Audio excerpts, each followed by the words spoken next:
तो झाड़ू लगाने वाला एक वैष्णव गोवर्धन में झाड़ू लगाता, दर्शन नहीं कर पाता था। दर्शनार्थी ऊपर से आते, उनसे पूछता था आज पगड़ी कैसी, आज माला कैसी, आज श्रृंगार कैसा। और जैसा वो बताते, नीचे रज में ठाकुर जी का वैसा मुखमंडल बनाता, वैसी पाग बनाता और वैसा ही माला आदि धरा के, और फिर रज में बनाई गई अपनी कलाकृति को श्री जी बाबा समझ के प्रणाम करता। बोले जय हो, आज ऐसे दिख रहे हो। एक दिन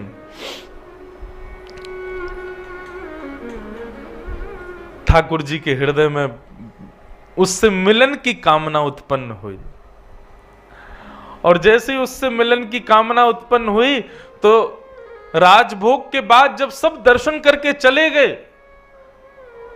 पूरा गोवर्धन खाली हो गया, सब लोग जाकर शयन चले गए। 1-2 बजे सब सो जाते हैं दोपहर में। उस समय भी वो झाड़ू लगाने वाला वहीं बैठा, रज में जैसी उसने आकृति बनाई थी ठाकुर जी की, उसी का दर्शन कर रहा था, चिंतन कर रहा था। आज ऐसा पिछौड़ा होगा, ऐसी पाग होगी, ऐसे कुंडल होंगे, ऐसी माला होंगी, और बस इसी प्रकार से चिंतन कर रहा था। तभी नेत्र खोल करके उसने ऊपर गिरिराज पर्वत पर जब मंदिर के पास देखा तो ठाकुर जी की मोतियों की माला चमक रही है, पिछौड़ा चमक रहा है, सिर का मुकुट चमक रहा है, और ठाकुर जी जैसे वो एक पांव से उछल के बालक खेल खेलते हैं ना, खाने खाने बना के एक पांव से कूदते हैं, क्या बोलते हैं आपके यहाँ? हमारे यहाँ उसको ती बोलते हैं। हाँ, सब जगह अलग अलग है। वो ऐसे डालो, फिर एक पांव से पकड़ो। कब से तो खेला ही नहीं, बचपन में खूब खेलते थे। हाँ, अब की बार लाल जी के उत्सव में एक दिन वो खेल भी खेलेंगे। हम लाल जी के उत्सव में सब करवाएंगे, लाल जी खूब प्रसन्न रहे। तो ऐसे श्रीनाथ जी अपनी एक टांग पे उछल रहे थे गिरिराज पर्वत पे, एक पांव पे उछल रहे, एक पांव ऊपर कर रखा, और पांव पकड़ के वो करे, अरे कोई अयो भैया मेरे कांटों लग गए, मुझे को बहुत पीड़ा है रही है, जल्दी आओ। अब वो नीचे बैठा वो बालक, वो देखे ये कौन है, अरे ये तो मुकुट धारण किए हैं, ऐसी सुंदर बेनी गूथी भैया, इतनी सारी माला, पिछोड़ा, अरे ये तो ठाकुर जी जैसा श्रृंगार है, ये कौन है? दूर गिरिराज पर्वत पे ठाकुर जी कूद रहे हैं। ठाकुर जी ने उसको देखा, उसको सारे क्यों, बैठो बैठो, देख कार, जल्दी ऊपर आ, देख मेरे कांटों लग गो या को निकार। वो घबरावे, इधर उधर देखे, कोई देख तो नहीं रहा है, वो कोई नहीं है। ऊपर ज्यों ज्यों समीप जावे ठाकुर जी की, ज्यों ज्यों कमल नैन ठाकुर जी, सुंदर थोड़ी को चुबुक चमक रहे हो है, माथे को रोरी को चंदन चमक रहे हो है, ऐसी सुंदर ठाकुर जी की छटा देख करके जैसे जैसे सिड्डी पे ऊपर चढ़े त्यों त्यों मूर्छा आती उसको। वो मूर्छित होता, फिर संभालता, फिर चढ़ता, फिर मूर्छित होता, फिर संभालता, फिर चढ़ता। ठाकुर जी के अति समीप पहुंच गया, वही मूर्छित हो गया। ठाकुर जी ने सिर पर हाथ फेरा, होश में आया, बोले लाल जी आप ही हो? बोले हम बे मैं ही हूं लाला, मैं तो यहाँ मारे बुला रहा हूं, मेरे ना कांटो लग गो पाँव में, जल्दी चल निकाल दे याकू। ठाकुर जी जिन चरणों को किसी को नहीं देते, सीधे उसकी गोद में पधरा दिए, ले चरण ते कांटो निकाल दे। उसके हाथ कांप रहे, मुख कांप रहा है, वो समझ नहीं पा रहा मैं क्या करूं, कहां ठाकुर जी कांटे लगे। ठाकुर जी बोले पामन के तलवा को ऐसे हाथ से मल के देख, वहां मिलेगो। ठाकुर जी के श्री चरण कमलों के तलवे, जहां पे वज्रांग कुशध्वज सरोरुहलांचनाड्यम उत्तुंग रक्त विलसन्नक चक्रवाल, देवता आदि कहते हैं जिसका स्पर्श किसी को प्राप्त नहीं होता, वो उस झाड़ू लगाने के वाले की गोद में दे दिया। बोले ले धूड़ी भैया कांटो कहां है? वो देख रहा है, तभी उसको मिला। बोले हाँ जे जे मिल गए वो कांटो। बोले इसको निकाल दे। कोमल ठाकुर जी के चरण, बिल्कुल कमल जैसे चरण, निकाले, उंगली से निकाले नहीं, और भीतर चलो। अरे दारी के तने तो और भीतर घुसाए दियो, अब मुंह को और पीड़ा आ रही है। बोलो ठाकुर जी कैसे निकालूं? बोले ऐसे ना निकालो, सुन तू पाम पकड़ के और अपने दांतन से निकाल। बोला मेरे प्राण निकल जाएंगे नाथ, इतनी कृपा मत करो। बोले तू, तेरे प्राण ना निकलेंगे, मेरे निकल रहे हैं, जल्दी निकाल। जबरदस्ती कृपा कर रहे हैं उसके ऊपर, और वो कोई कांटा लगा थोड़ी है, बस उस पर कृपा करनी है ठाकुर जी को। उसके मुख के पास अपने चरण दे दिए और वो अपने दांतों से ठाकुर जी के कांटे को निकाल रहा है। ठाकुर जी बोले चल, अब मुंह को लेके चल। बोले कहां चलना? बोले आज गोविंद दास अपनी खिरक में दाल बाटी बना रहा है, बाकी दाल बाटी खावे जाऊंगा मैं, चल ले चल मुंह। अरे ठाकुर जी, ये सब गोविंद दास आदि अष्ट सखा, ये लोग बड़े अपरस में रहते हैं, शुद्धता पवित्रता का बड़ा ध्यान रखते हैं। आप मेरे से छुप गए हो, ये भी इनको पता चल गई तो मुझे मार देंगे महाराज जी। ठाकुर जी बोले तेरे संग मैं हूं ना, चिंता क्या करे, चल अपने कंधा पे बैठा ले। ठाकुर जी उसके कंधा पे बैठ गए और सिर पकड़ लिया और वो लेकर के जा रहा है। सोचो छवि कितनी सुंदर है, एक नन्हा सा झाड़ू लगाने वाला बालक अपने कंधा पे श्री जी बाबा को लेके जा रहा है और ठाकुर जी उसको बता रहे हैं सुन सुन सुन, देख वो गोविंद स्वामी की खिरक आ गई है। बोले हाँ। बोले तू यहीं मुंह को उतार दे और तू यहीं छुप जा, मैं जा रहा हूं, और सुन यहीं रुक जाइयो, तेरे का जो बाटी मैं ले आऊंगा, तो भी भूख लगी होगी। ठाकुर जी उतर करके गए, गोविंद स्वामी कदम खंडी में जाकर के बैठे।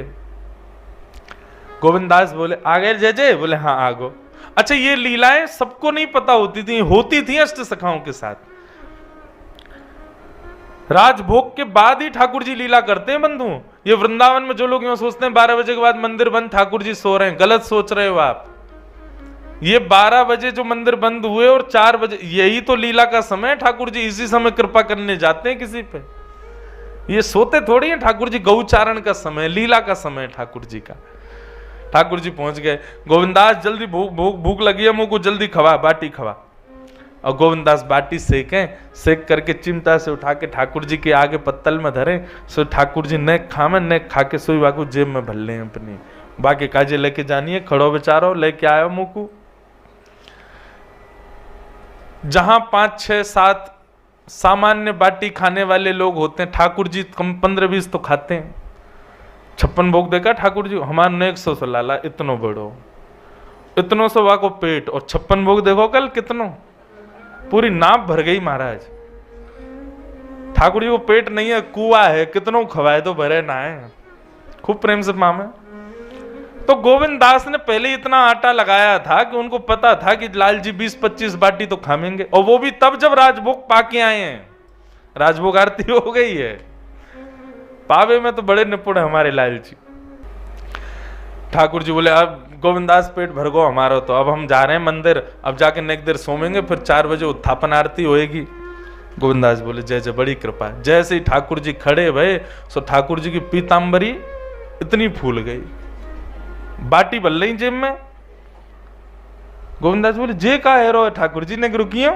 बोले कहा ये इतनी पीतांबरी ऐसी तुम्हारी कैसे फूल गई है? ये तो तब फूले जब आप नाचो, जो गोल गोल घूमो तो ऐसी पीतांबरी फूल जाए आपकी, ये इतनी कैसे फूल गई? कहा भर रखो भीतर? ठाकुर जी बगे कछु ना कछु ना कछु नहीं। गोविंदास ने पकड़ ली, देखे तो भीतर थे महाराज गोजा में बाटी भर रखी है।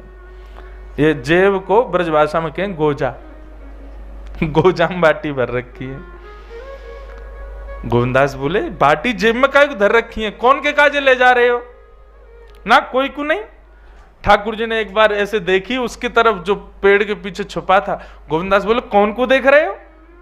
दौड़ करके गोविंदास गए तो वो झाड़ू लगाने वाला बालक मिल गया। ठाकुर जी सही सही बताओ पूरी बात कहा है? तो उस बालक ने कहा गोविंदास जी मुझे क्षमा कर दो, मुझसे बहुत बड़ा अपराध हो गया, आज ठाकुर जी मेरे कंधा पे बैठ के आए।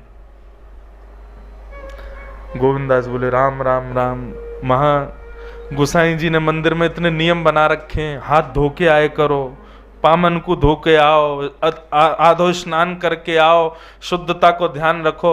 बेचारो वो तानसेन एक बार पद गावे आयो तो गोसाई जी ने भगाई दिए। बोले काय को? बोले पहले तांबुल थूक के आ, शुद्ध मुंह से सेवा कर ठाकुर जी की। इतनी सेवा शिष्टाचार को विचार करें, और यहाँ ठाकुर ने सबरी सेवा तोड़ रखी है। झाड़ू लगावे वाले इनके कंधा पे बैठ बैठ के डोल रहा है। ये सबरे नियम हमारे काज है, नहावे धोवे के, तुम्हारे काज कछु ना है। ठाकुर जी बोले अब ठीक है गोविंदास, गुस्सा का कर रहे हो, कोई बात ना, छोड़ दे याको। बोले याको कोई अपराध थोड़ी है, बेचारो ये तो ऊपर ही ना जावे कभी गिरिराज पर्वत पे, तुमने ही बुलाए होगो जरूर। बोला हाँ इनने ही बुलाए हो। ठाकुर जी बोले बजमारे तू और बता दे सबरी बातन ने, अरे तो पे कृपा करिए, तू और मेरी शिकायत कर रहा है। गोविंदास बोले ऐसे काम नहीं चलोगे। ठाकुर जी बोले बता कहा करूं? गोविंद कुंड में स्नान करो। स्नान करके ऊपर जाओगे। ये बड़े 3-3 बार नवा नवा के हमको बड़ी अपरसता को बात बता में ठाकुर जी के सामने शुद्धता से जाओ, पवित्र, अब खुद अपवित्र हो नहा के जाओ। ठाकुर जी बोले देख भैया, सर्दी को समय, कैसी ठंडे कोहरा पड़ रहे हैं, सूर्य के दर्शन ना भय 4 दिन आते, तू मुझको कुंड में नवावेगो, ऐसा मत करे। चल मैं एक काम करूं, मैं आचमन कर लूं। अपवित्र पवित्रो वा सर्वावस्थांगतो पिवा यह स्मरेत पुंडरीकाक्षम सबाई अभ्यंतर शुचि। ऐसे जल छिड़काव करके व्यक्ति पवित्र माना जाता है। ठाकुर जी गए गोविंद कुंड पे जाके जल लेके अपने ही नाम से अपने आप को पवित्र कर रहे हैं। यस्मरेत पुंडरीकाक्ष सबाई अभ्यंतर शुचि। इतने में गोविंद दास पीछे से गए, धक्का दे दियो ठाकुर जी को, गेड़ दिए गोविंद कुंड में। ठाकुर जी महाराज गोविंद कुंड में डूब रहे हैं, तैर रहे हैं। बोले हे गोविंदा, तो देख लूंगा मैं आज। गोविंद दास की बात मान के ठाकुर जी बेचारे गोविंद कुंड में नहा लिए, दौड़ करके मंदिर में गए। जैसे ही उत्थापन आरती भई सो देखी ठाकुर जी के सर्वांगीण अंग से जल चुचा रहा है। गोसाई जी बोले जय जय, इतनी सर्दी। आपको पता है श्रीनाथ जी साल में 3 या 4 बार स्नान करते हैं बस, तो बाकी के दिन गीलो कपड़ा करके पहुंच दिए जाए। बेचारे नेक सो सब बालक है, रोज रोज नहावेगो तो बीमार पड़ जाए वो, इसलिए रोज रोज केवल पहुंचा जाता है। बाकी जन्माष्टमी, स्नान पूर्णिमा आदि 2-4 साल में दिन है, उनमें स्नान करते हैं। गोविंदास जी तो बड़े अंगीठी रखी, कंबल उड़ायो। गुसाई जी ने, गोविंदास जी आए, गुसाई जी बोले हे गोविंदा, तेने ठाकुर जी को धक्का दे दियो गोविंद कुंड में? अच्छा, तो पहले ही आके बता दे। इनने मैंने कहा कियो है, अब मैं बता दूंगा आप क्या कर रहे। ठाकुर जी सारो कहने नहीं नहीं नहीं, तू मत बता बे, मेरी शिकायत मत करे भैया गोविंदा, तू मेरो प्रिय ना है, मेरी शिकायत मत करे। गोविंदास जी बता दी। बोले गुसाई जी ये झाड़ू लगावे वालो बालक है, वह कंधा पे बैठ के घूम रहे, इनने शुद्धता पवित्रता का विचार नहीं किया, इसलिए मैंने गोविंद कुंड में धक्का दिया। तब गुसाई जी लाल जी की इस लीला को सुन करके बड़े प्रसन्न हो गए। बोले जय हो जय जय, आप बड़े कृपालु हो। कौन कौन पे कैसी कैसी कृपा करवे जामे, आपके या भाव को हम बार बार प्रणाम करें।